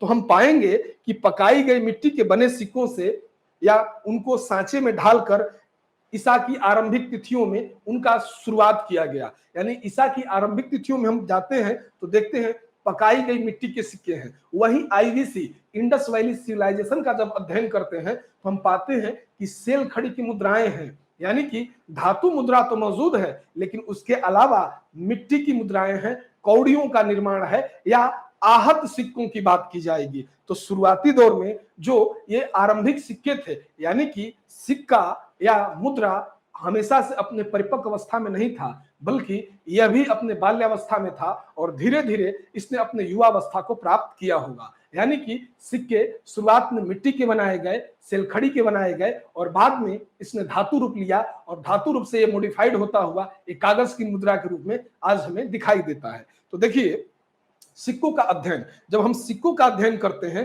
तो इसमें सबसे पहले ये जानने वाली बात होती है, यहाँ कहा है कि सिक्कों के अध्ययन को मुद्रा शास्त्र कहते हैं, जिसको मैंने लिखा है न्यूमिस्मेटिक्स। ठीक है, पुराने सिक्के तांबे के भी हैं, चांदी के भी हैं, सोने और सीसा धातु के भी बने हैं। यहाँ पे गलत लिखा हुआ है, सीसा धातु होना चाहिए। ठीक है, सीमा धातु नहीं, सीसा धातु के बने होने चाहिए। आरंभिक सिक्कों पर जो चिन्ह मिलते हैं, किंतु बाद में जो सिक्के हैं उन पर राजाओं या देवताओं के नाम के साथ तिथियों का भी अंकन किया गया। तो ये बदलाव, शुरुआत में मैंने क्या कहा, सेलखड़ी के सिक्के, मिट्टी के बने सिक्के, धीरे धीरे धातु सिक्के, और अब फिर मॉडिफिकेशन हो रहा है कि सिक्के धातु के तो बने, उस पर किसी देवता का अंकन है, किसी विशेष चिन्ह का अंकन है, साथ ही तिथि का भी अंकन है कि यह सिक्का कब किस शासक के द्वारा जारी किया गया, इस बात की भी सूचना हमें मिलती है। अब जब इतनी सारी आ गई चीजें, तो यानी कि सिक्का क्या हो गया, अपने बेहतरीन फॉर्म में आ गया। अब जब हम आगे बढ़ते हैं तो हम पाते हैं कि जब सिक्कों का अध्ययन शुरू करते हैं तो एक बार बार परीक्षा में पूछा जाने वाला टर्म है कि आहत मुद्रा क्या है, या पंचमार्क सिक्के किसको कहा जाता है। तो देखिए, जब भी हम इतिहास पढ़ते हैं तो हम मान के चलते हैं कि प्राचीन भारत के जो सबसे प्राचीन सिक्के हैं, यानी कि भारत के प्राचीनतम सिक्के आहत सिक्के कहे गए हैं। ये कब के हैं, तो ईसा पूर्व 5वीं सदी के हैं। कब के, ईसा पूर्व 5वीं सदी के। और ये ठप्पा मार के बनाए जाते थे, जिस पर कुछ विशेष चिन्ह अंकित होता था, जैसे अर्धचंद्र, मत्स्य, चक्र, सूर्य इनका या वृक्ष इनका अंकन, और उस पर अंकित चित्र उस मुद्रा का मूल्य निर्धारित करता था। यानी आहत मुद्रा हमारे देश की आरंभिक मुद्रा के रूप में देखी जा सकती है। यानी कि इसकी शुरुआत कब, ईसा पूर्व 5वीं सदी से, और कैसे, ठप्पा मारकर बनाए जाने के कारण भारतीय भाषा में इनको आहत मुद्रा कहा गया। ठप्पा मार के बनाया जाना, यानी धातु है और उस पर कोई विशेष चिन्ह है, उसको ठप्पा मार के अंकन कर देना। ठीक है, ये क्या है, ये है आहत मुद्रा। इसीलिए ठप्पा मार के बनाया गया, इसी कारण भारतीय भाषा में क्या नाम दे दिया गया, आहत मुद्रा। आहत मुद्रा पे अंकन किसका, मत्स्य का, अर्धचंद्र का, सूर्य का, वृक्ष का, इनका जो ये विशेष चिन्ह ही उस मुद्रा का मूल्य निर्धारित करता है। क्योंकि आपकी जेब में 10 का भी सिक्का होता है, 5 का भी होता है, 1 रुपए का भी होता है, पूर्व में अठन्नी चवन्नी की भी हमने बात की, 5 पैसे 10 पैसे भी आप लोगों ने देखे होंगे।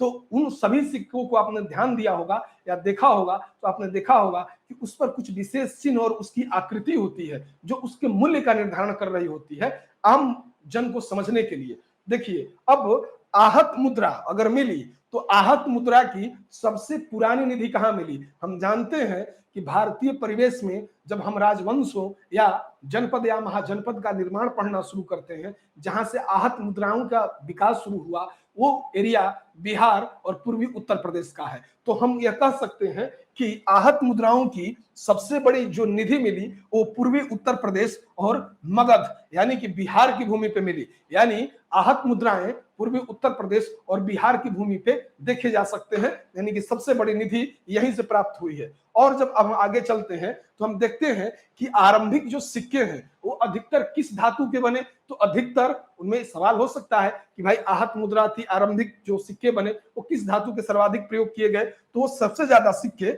चांदी के बने होते हैं, जबकि तांबे के सिक्के बहुत कम हमें दिखाई देते हैं। इन्हीं सिक्कों को हम पंचमार्क सिक्का भी कहते हैं। क्या कहते हैं, पंचमार्क सिक्का।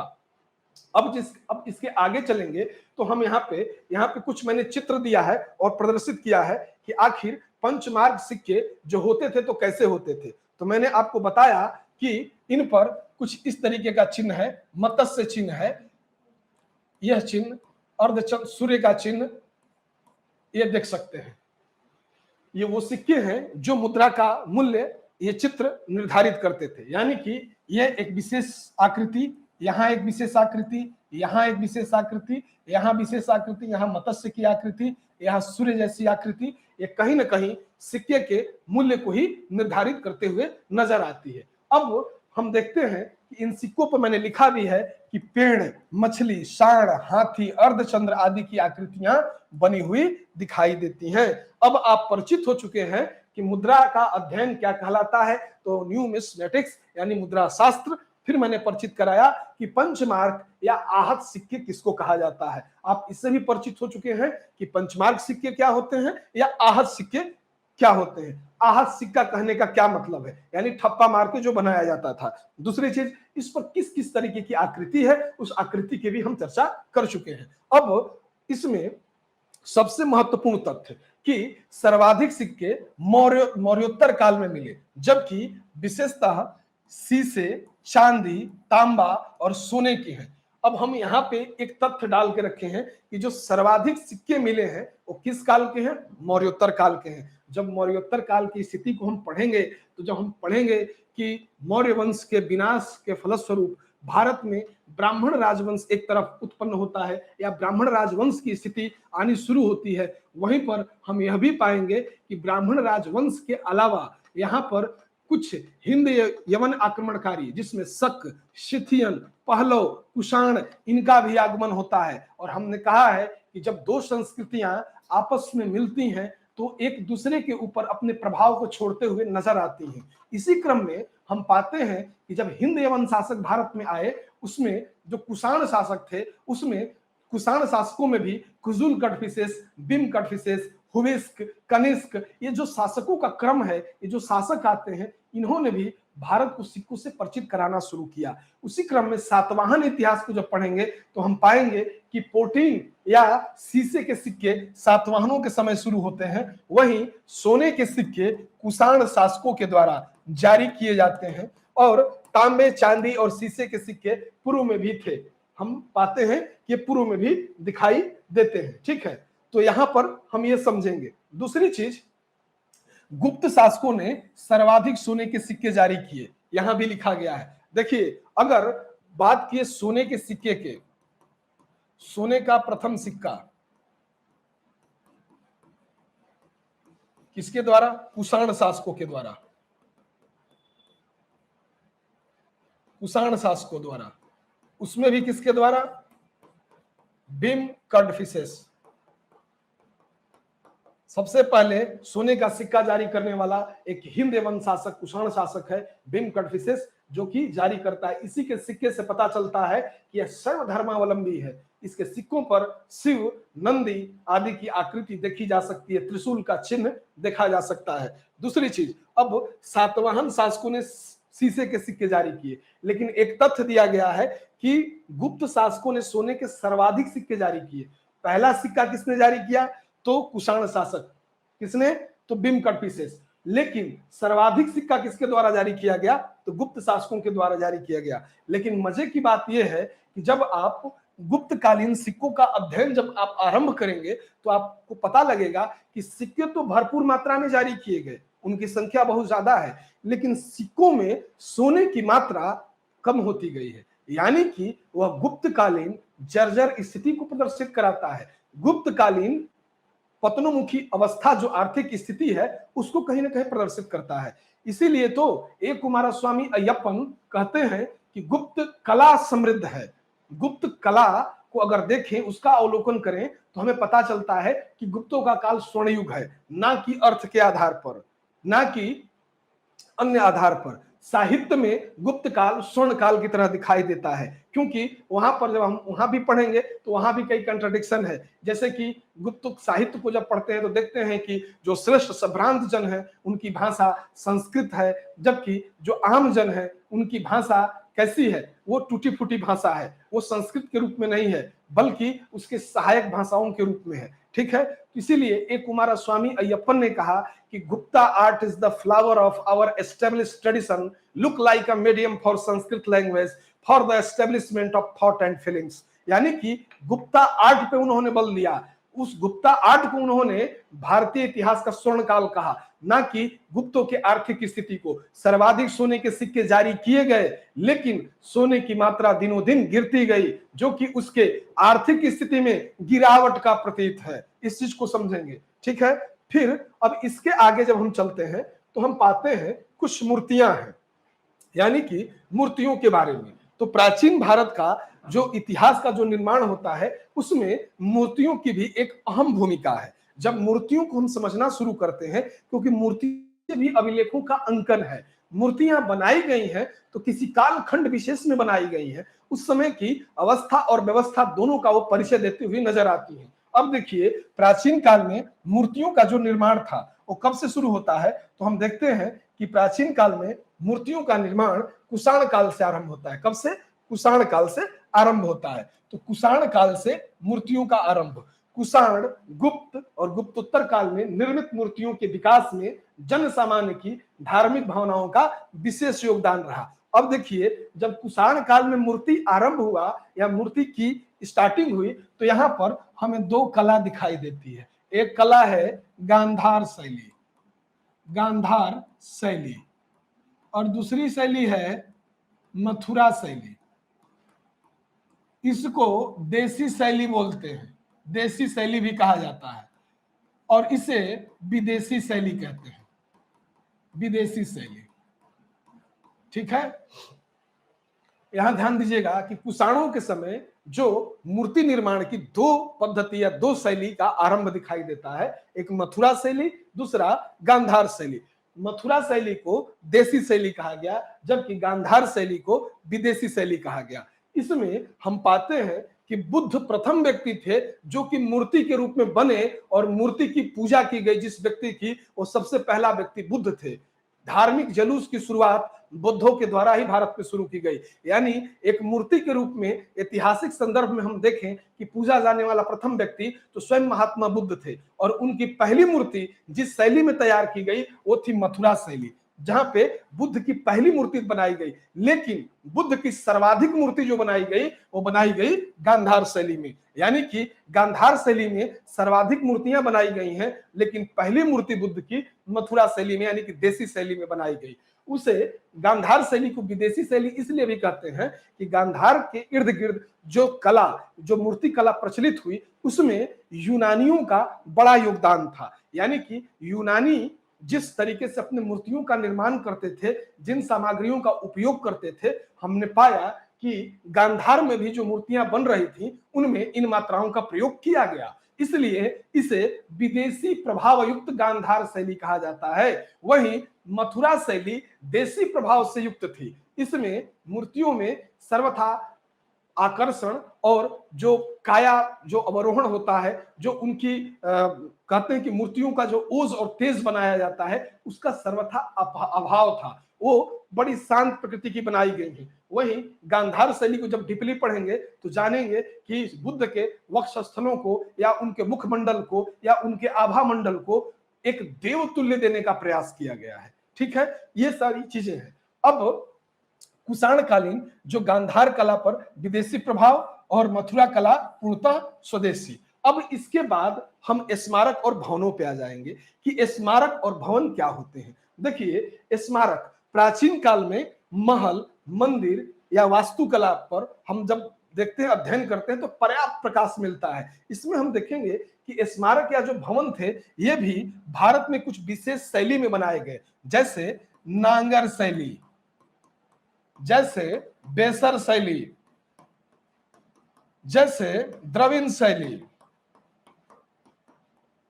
ठीक है, नागर शैली क्या है, बेसर शैली क्या है, द्रविड़ शैली क्या है, ये भी कला और संस्कृति के अंतर्गत एक बड़ा विषय है। ठीक, दूसरी चीज, अब हम देखते हैं कि इन मूर्तियों का जो निर्माण हुआ या जो भवनों का जो निर्माण हुआ या जो स्मारक बनाए गए, वो किसी न किसी विशिष्ट शैली में थे। यानी कि स्मारक और भवनों के या मंदिरों के निर्माण में जिन शैलियों का यूज किया गया, और वो एक क्षेत्र विशेष में, यानी दक्षिण भारत के लिए द्रविड़ शैली, उत्तर भारत के लिए देखते हैं तो नागर शैली, और उत्तर पश्चिम के लिए बेसर शैली। तो हर एक क्षेत्र में, यानी कि अगर मैं भारत का मैप उठा लूं तो आप देखेंगे कि इधर के लिए अलग मंदिर शैली है, यहाँ दक्षिण के लिए अलग मंदिर शैली है, और ऊपर के लिए अलग मंदिर शैली, यानी उत्तर भारत के लिए। यानी कि इनका डिवीजन है, उसको समझेंगे। साथ ही ये इतिहास में कैसे उपयोगी हैं, जब विषयगत चीजों को हम पढ़ना शुरू करेंगे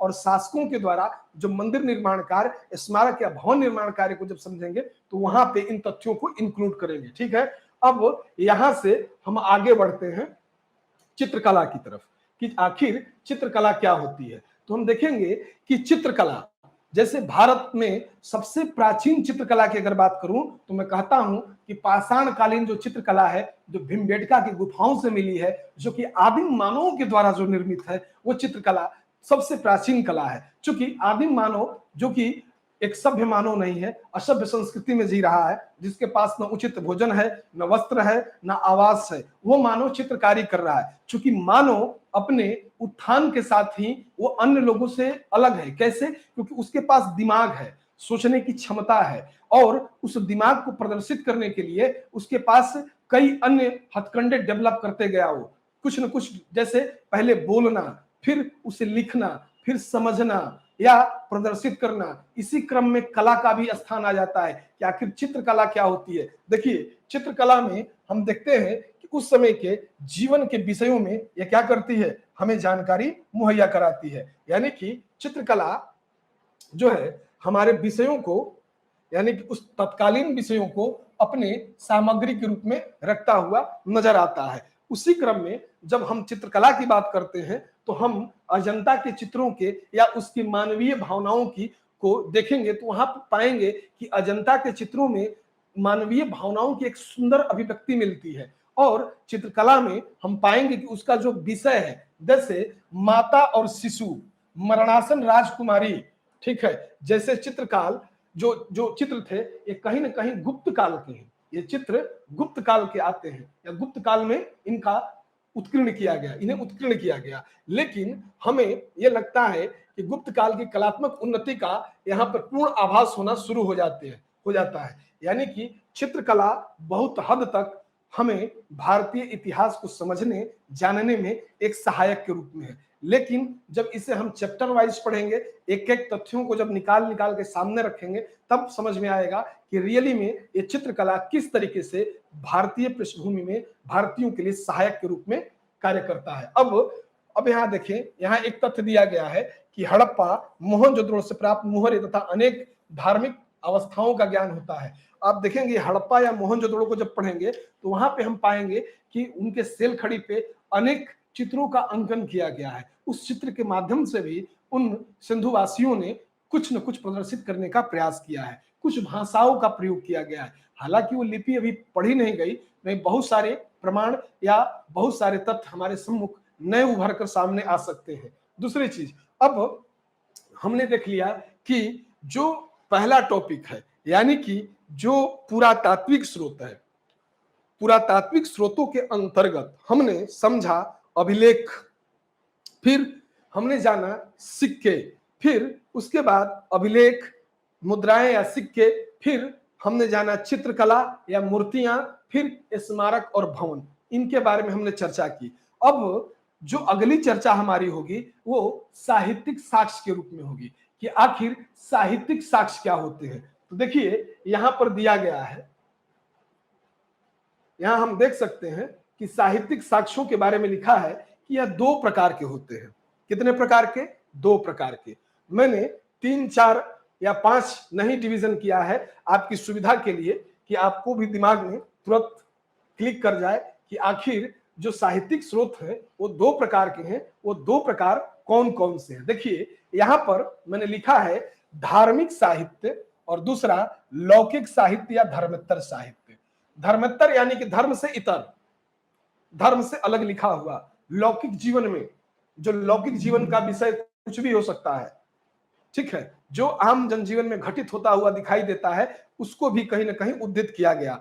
धार्मिक साहित्य जिसमें धार्मिक भावना को मूल प्रधान के रूप में रखा गया, धार्मिक भावना के को केंद्र में रखकर बाकी अन्य चीजों का वर्णन किया गया। जबकि लौकिक साहित्य में आम जनजीवन की चीजों को केंद्र में रखा गया और अन्य चीजों को उसके इतर रखा गया। ऐसा नहीं कि यहाँ पर धार्मिक साहित्य है तो इसने लौकिक भावनाओं को इतर कर दिया, और यहाँ लौकिक साहित्य धर्मेत्तर साहित्य है तो धर्म को इतर कर दिया। नहीं, केंद्र जो उनका होता है वो बस बदल जाता है, बाकी चीजें सब कुछ वैसे ही रहती हैं। अब देखिए धार्मिक साहित्य में जब अध्ययन करते हैं तो हम कहते हैं ब्राह्मण तथा ब्राह्मणेतर ग्रंथों की चर्चा की जा सकती है। और ब्राह्मण ग्रंथों में मैंने कहा कि प्रथम ग्रंथ वेद है। वेदों की संख्या कितनी है? 4 है।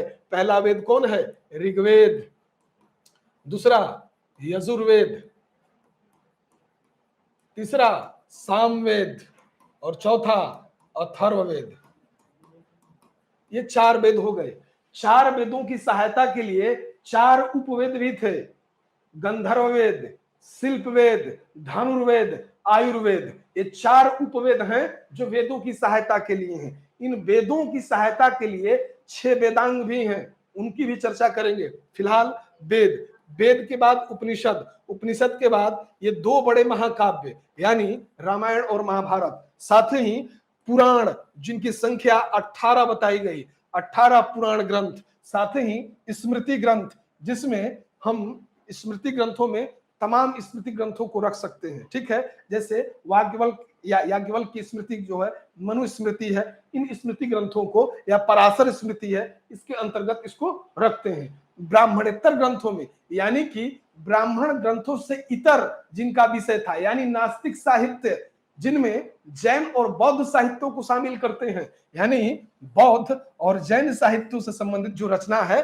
उसका उल्लेख ब्राह्मणेतर साहित्य में किया जा सकता है। यानी कि जो बौद्ध ग्रंथ हैं, जैसे बौद्ध ग्रंथों में हम पाएंगे कि इनकी जो भाषा है वो पाली है, मूल भाषा क्या है, पाली है। वहीं जैन ग्रंथों की मूल भाषा क्या है, प्राकृतिक है। लेकिन जब हम ब्राह्मण साहित्य पढ़ रहे थे तो उसकी भाषा क्या है, संस्कृत है। ये समझने वाली बात है, भाषा पे भी बल देना है कि कौन सी भाषा में कौन से साहित्य की रचना हुई है।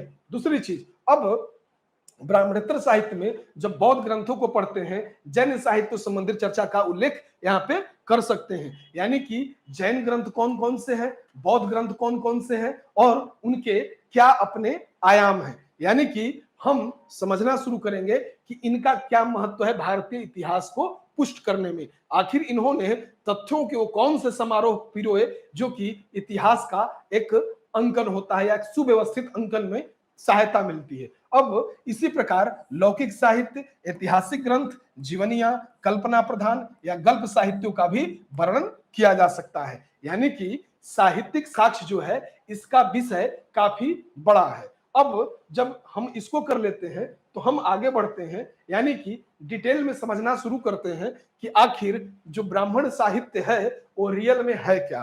तो जब हम ब्राह्मण साहित्य को समझेंगे तो जानेंगे कि आखिर ब्राह्मण साहित्य होता क्या है। तो सबसे पहले मैंने कहा आपको कि विश्व का, दुनिया का सबसे प्राचीन ग्रंथ कौन, ऋग्वेद। यूनेस्को ने अपने धरोहर में भी ऋग्वेद के पांडुलिपियों को शामिल किया और उसे विश्व के सबसे प्राचीन ग्रंथ होने का गौरव प्राप्त हुआ। आप देखिए, वेद, ब्राह्मण साहित्य में सबसे प्राचीन ग्रंथ कौन है, तो वेद है। अब वेद, वेद कैसे, मैंने कहा वेद अपौरुषेय है, किसी पुरुष के द्वारा नहीं लिखा गया है, किसी व्यक्ति के द्वारा नहीं लिखा गया है। ये कैसा है, अपौरुषेय है। अपौरुषेय है कि नहीं है ये हमारा सवाल नहीं है, बस इतना ध्यान रखना है कि वेदों को अपौरुषेय कहा गया है, ठीक है। लेकिन वेद अगर संकलित है, हमारे आपके बीच है, तो ये किसी न किसी की वजह से होगा। तो उस व्यक्ति का नाम है वेद व्यास या वेदव्यास। वेद व्यास ने वेदों की रचना की। वेद मूलतः 4 हैं। वेद कितने हैं, 4 हैं। इन्हें प्राचीन ग्रंथ, इनमें सबसे प्राचीन जो है वो ऋग्वेद है। इन चारों वेदों में सबसे प्राचीन कौन सा है, ऋग्वेद है। वेदों के द्वारा प्राचीन जो आर्य थे उनके धार्मिक, सामाजिक, आर्थिक और राजनीतिक जीवन पर एक उचित प्रकाश पड़ता हुआ दिखाई देता है। यानी कि जब हम वेदों के विषय को ढूंढते हैं तो हम पाते हैं कि आर्य, जिन्हें आम आम अर्थ में श्रेष्ठ, संभ्रांत, कुलीन, अभिजात्य कहकर संबोधित किया गया, उन आर्यों के सामाजिक, आर्थिक, राजनैतिक जीवन को जब समझना होता है तो हमें वेदों पर ही निर्भर होना पड़ता है। यानी कि वेद आर्यों के आरंभिक आर्य यानी कि पूर्व वैदिक काल, जब हम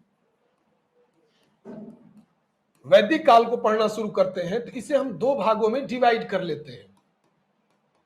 पहला काल जो है वो पूर्व वैदिक काल है और दूसरा जो है उत्तर वैदिक काल है। पूर्व वैदिक काल की जो स्थिति है वो थोड़ी अलग है। जैसे इस काल को हम 1500 ईस्वी पूर्व से 1000 ईस्वी पूर्व के बीच का काल जो है ये हम कहते हैं पूर्व वैदिक काल। लेकिन 1000 ईस्वी पूर्व से शुरू करते हैं और 300 या 600 ईस्वी पूर्व, 600 ईस्वी पूर्व पे आते हैं तो हम कहते हैं उत्तर वैदिक काल, ठीक है। यानी कि 2 अलग अलग काल।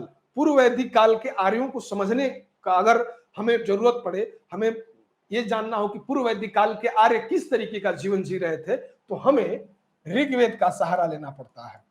लेकिन जैसे ही हम उत्तर वैदिक काल में जाते हैं तो हमें पता लगता है सामवेद भी है, अथर्ववेद भी है, यजुर्वेद भी है। यानी इस काल को समझने के लिए हमें 3 अन्य ग्रंथ दिखाई देते हैं, वो हैं सामवेद, यजुर्वेद और अथर्ववेद।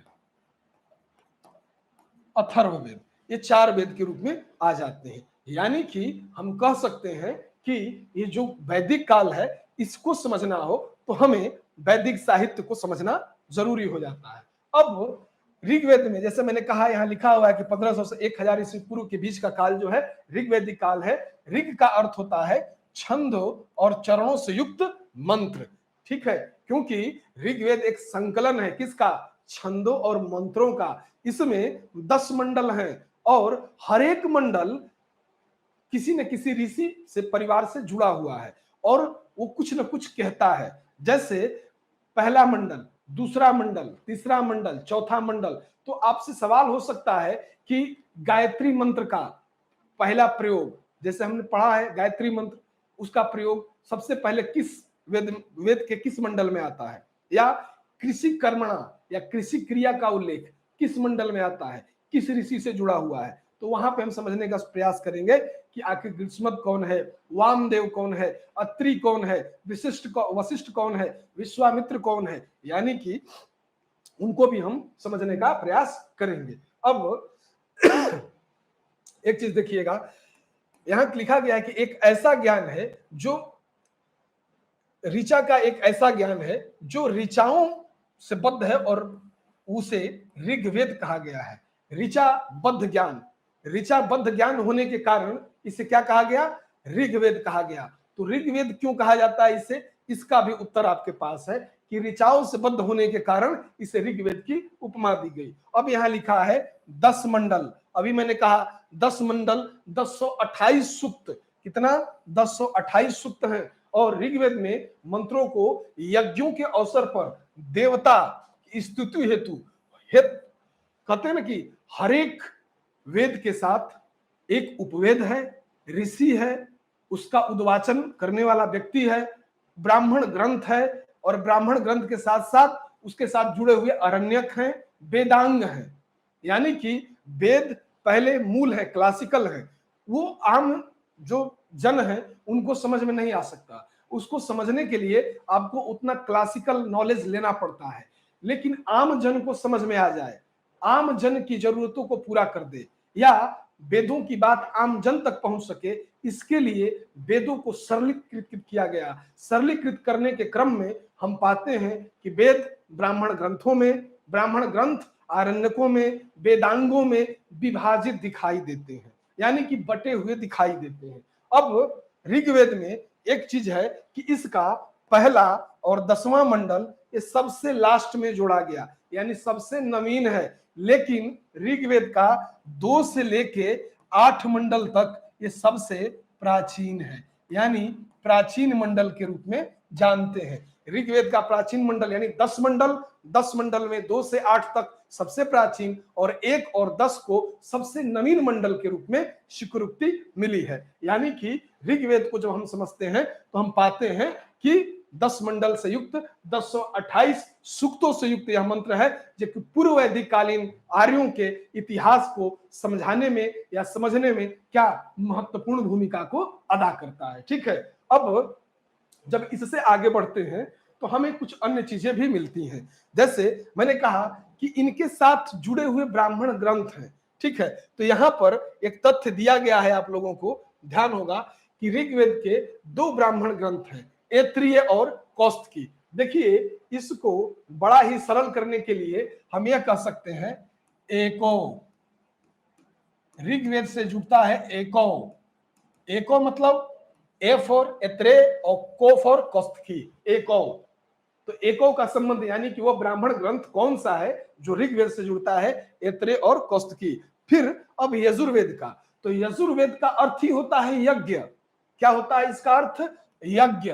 और इसमें यज्ञ के नियम, विधि, विधान, अनुष्ठान का इसमें संकलन मिलता है कि यज्ञ के अवसर पर क्या उसका विधि क्या होना चाहिए, विधान क्या होना चाहिए, और विधि विधानों का जो एक संपूर्ण संकलन है वो एक इस ग्रंथ में डाल दिया गया। किसमें? यजुर्वेद में। दूसरी चीज, यजुर्वेद का जो मंत्र उच्चारण करने वाला है वो कौन है? वो ब्राह्मण अधर्वयु कहलाता है। जैसे ऋग्वेद का उच्चारण करने वाला क्या था? होत्र या होता था। उसी तरीके से यजुर्वेद का जो उच्चारण करता है उसे क्या कहते हैं? अधर्वयु कहते हैं। यानी कि वो अधर्वयु ब्राह्मण होगा जो यजुर्वेद का उच्चारण करेगा। साथ ही यजुर्वेद को दो भागों में बांट दिया गया। बांटा क्या गया? एक शुक्ल यजुर्वेद और दूसरा कृष्ण यजुर्वेद। शुक्ल यजुर्वेद को ही एक अन्य नाम से जानते हैं, उसे कहते हैं वाजस्नेही संहिता। क्या कहते हैं?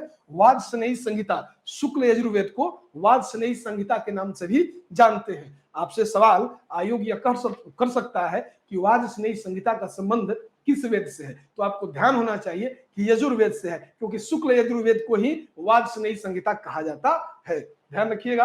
अब इसमें हम देखते हैं कि यजुर्वेद में जैसे एक विशेष चीज की प्रधानता है। मैंने कहा यहां पर कि यज्ञों के नियम विधि विधानों का संकलन, जाहिर से बात है कि इसका जो विषय रहा होगा वो कर्मकांड प्रधान रहा होगा। कैसा? यजुर्वेद का जो विषय है कर्मकांड प्रधान है। कर्मकांड यानी कि यज्ञ के अवसर पर किसकी बलि दी जानी चाहिए, किस चीज की हरवी दी जानी चाहिए, इन सब चीजों का वर्णन यहाँ पे दिखाई देता है। साथ ही हम पाते हैं कि यजुर्वेद 5 शाखाओं में विभक्त है, 5 शाखाओं में बांट दिया गया। काठक, कपिष्ठल, मैत्राणी और अंत में तैत्तिरीय और वाजस्नेयी। यानी कि काठक, कपिष्ठल, मैत्राणी, तैत्तिरीय और वाजस्नेयी, इन 5 भागों में यजुर्वेद को बांटा गया है। जैसे ऋग्वेद को 10 मंडल में बांटा गया है, उसी तरीके से यजुर्वेद को 5 भागों में बांटा गया है। ये 5 भाग कौन कौन है? तो मैंने कहा काठक, कपिष्ठल, मैत्राणी, तैत्तिरीय और वाजस्नेयी, यानी कि ये 5 भागों में बांट दिए गए। अब जब इससे आगे बढ़ेंगे तो हमें पता चलेगा कि यजुर्वेद के कुछ उपनिषद भी हैं, उपनिषद ग्रंथ भी इसके मौजूद हैं। इसमें कठ ईशोपनिषद, श्वेताश्वर उपनिषद, मैत्राणी उपनिषद, इनका स्थान आता है। किनका किनका?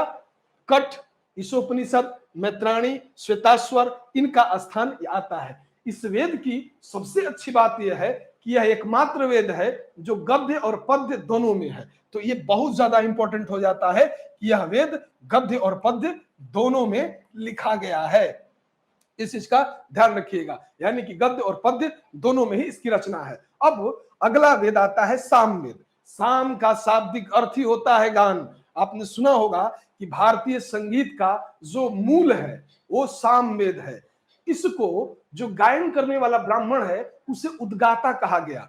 हालांकि सामवेद का संबंध उत्तर वैदिक काल से है, फिर भी उद्गाता, इसके गायन करने वाले या इसका पाठ करने वाले ब्राह्मण उद्गाता कहे गए। सामवेद ही भारतीय संगीत का मूल है, यानी यहीं से सा रे गा मा पा धा नी सा जो संगीत का आप मूल देखते हैं वो इसी वेद से उद्धित है। यानी कि यह एक ऐसा वेद है जो कि यज्ञों के अवसर पर गाए जाने वाले मंत्रों का संग्रह करता है, और यह एक भारतीय संगीत के मूल के रूप में जाना जाता है। यानी भारतीय संगीत का मूल अगर पूछा जाए कि कौन सा ग्रंथ है तो आपको ध्यान होना चाहिए कि भारतीय संगीत का मूल सामवेद है। ठीक है, और ये कैसा है? तो हमने कहा कि सामवेद यज्ञों के अवसर पे गाए जाने वाले मंत्रों का संग्रह है। इसका ध्यान रखेंगे।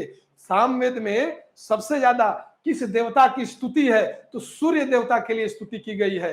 ऋग्वेद में किस देवता की सर्वाधिक स्तुति है? तो इंद्र की स्तुति है। ध्यान रखिएगा, वो मैं लास्ट में बताऊंगा आप लोगों को, पहले इसको परिचित कराता चलता हूं। अब इसके आगे जब हम पढ़ते हैं तो हम पाते हैं कि सामवेद के कुछ प्रमुख उपनिषद भी हैं। यानी कि उनके उपनिषदों पे अगर ध्यान दे तो हम पाते हैं कि सामवेद में कुछ उपनिषद हैं, जैसे छांदोग्य, जैमिनी उपनिषद। साथ ही इसके कुछ ब्राह्मण ग्रंथ भी हैं जिसका नाम है पंचविश ब्राह्मण। किसका? सामवेद का जो ब्राह्मण ग्रंथ है, ठीक, पंचविश ब्राह्मण। और सबसे अंतिम जो कि वेद त्रयी का हिस्सा नहीं, वेद त्रयी, अब ध्यान रखिएगा कि वेद त्रयी में क्या होता है। वेद त्रयी, वेद त्रयी में ऋग्वेद, सामवेद और अथर्ववेद को शामिल, यजुर्वेद को शामिल करते हैं। ध्यान रखिएगा, यजुर्वेद, ऋग्वेद, सामवेद और यजुर्वेद, इनको ही शामिल करते हैं। कभी भी हम वेद त्रयी में अथर्ववेद को शामिल नहीं करते हैं। अथर्ववेद को क्यों नहीं शामिल करते हैं वेद त्रयी में? तो ये इसका जो विषय है, जादू टोना, तंत्र मंत्र, ताबीज, ये बाह्य दुनिया जो कहते हैं, भूत प्रेत, आडंबर, औषधि, ये इसका विषय है। इसका विषय पूर्णतः लौकिक है। लौकिक होने के कारण ये वेद त्रयी का हिस्सा नहीं बन पाया। जबकि वेद त्रयी में देखेंगे ऋग्वेद, यजुर्वेद और सामवेद, ये वेद त्रयी में आते हैं, जबकि अथर्ववेद वेद त्रयी में नहीं आता है। अब आगे बढ़ते हैं। अथर्ववेद, इसकी रचना सबसे अंत में हुई। इसमें 731 सूक्त हैं। कितने? 731 सूक्त हैं, 20 अध्याय हैं और 6000 मंत्र हैं। इसमें आर्य और अनार्य विचारों की महत्ता है। इसमें आर्य और अनार्य विचारधाराओं का समन्वय मिलता है। पहली बार इसमें मिलता है 5 आर्य और 5 अनार्यों का जिक्र। इसमें आप पढ़ेंगे कि कौन है अनिल, पक्त, भलानस, श्री, विषाणिन, ये कौन है, ठीक है। उसी तरीके से अनार्य कौन है, ठीक है, उनके बारे में, आर्यों और अनार्यों के मध्य जो होने वाला संघर्ष है उसके बारे में चर्चा मिलती है। अब आगे बढ़ेंगे तो हम देखेंगे अथर्ववेद को ब्रह्मवेद भी कहा गया और इसके उद्वाचन करने वाले ब्राह्मण को ब्रह्मा कहा गया। ब्रह्मा जो समस्त यज्ञों का निरीक्षण करता है और अथर्ववेद से जुड़ा हुआ ब्राह्मण है। वहीं इसमें ब्रह्म ज्ञान, धर्म, सामाजिक निष्ठा, औषधि प्रयोग, रोग निवारण, मंत्र, जादू टोना आदि अनेक विषयों का वर्णन मिलता है। यानी कि मैंने कहा ही कि वेद त्रयी क्यों नहीं, तो उसका विषय है जादू टोना, तंत्र मंत्र, रोग निवारण, औषधि प्रयोग, समाज निष्ठा, धर्म, ब्रह्म ज्ञान, ये सारे विषय हैं, इसलिए वेद त्रयी का हिस्सा नहीं है। ध्यान रखिएगा। फिर आगे अथर्ववेद एकमात्र इसका कोई ब्राह्मण ग्रंथ है, उसको कहते हैं गोपथ ब्राह्मण। इसमें उपनिषदों की मुख्य जो भूमिका है या मुख्य उपनिषद जो इससे जुड़े हुए हैं, उसमें मुंडकोपनिषद, प्रश्नोपनिषद और मांडुक्योपनिषद, यानी कि मुंडक, मांडुक्य और प्रश्न, ये 3 उपनिषद अथर्ववेद से जुड़ते हैं। ठीक है। अब इसके आगे का जो क्लास होगा, यानी कि वेदों के बाद हम शिफ्ट हो जाएंगे ब्राह्मण ग्रंथों पे, आरण्यकों पे या उपनिषदों पे, या इसको पुरातात्विक स्रोत के बाद जो साहित्यिक स्रोत में हम प्रवेश किए हैं, हम आगे की कक्षा में साहित्यिक स्रोतों के अन्य बिंदुओं की चर्चा करेंगे। ठीक है। बहुत बहुत धन्यवाद। मुझे आशा नहीं, पूर्ण विश्वास है कि आपको मेरी कही गई बात समझ में आ रही होगी। फिर भी अगर आपको कोई कठिनाई होती है तो आप हमारे संस्थान से सीधा संपर्क कर सकते हैं, और जो चीजें आपको लग रहा है कि समझ में नहीं आ रही हैं या थोड़ी वहां और विवेक की आवश्यकता है, तो प्रयास किया जाएगा आपके साथ। बहुत बहुत धन्यवाद।